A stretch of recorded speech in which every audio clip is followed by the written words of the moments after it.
Is genetic background అనేది jeans లో ఉండిద్ది అనమాట. వాసో డైలేషన్ అంటాం. ఆ టైంలో బ్లడ్ సర్క్యులేషన్ పెరిగిద్ది బ్రెయిన్ కి, అందుకే మనకి పెయిన్ వచ్చినప్పుడు హార్ట్ బీట్ లా వచ్చింది, థ్రాబింగ్ పెయిన్, బీటింగ్ టైప్ లో అన్నట్టు.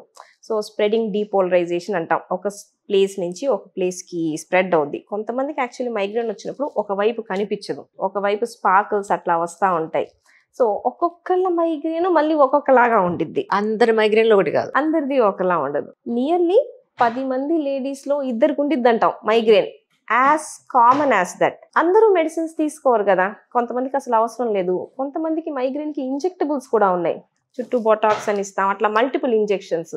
ఒక్కొక్క దానికి ఇండివిజువలైజ్ ట్రీట్మెంట్. ఇప్పుడు ట్రీట్మెంట్ అనేది మైగ్రేన్ కని కాదు, ఈ పేషెంట్ కి ఉన్న మైగ్రేన్ కి మనం ఎట్లా ట్రీట్ చేయాలి అని. కొన్ని మెడికేషన్స్ కి ఏమో వెయిట్ గెయిన్ అవుతారు, కొన్నిటికి వెయిట్ లాస్ అవుతారు, కొన్నిటికి హెయిర్ ఫాల్ అవుద్ది.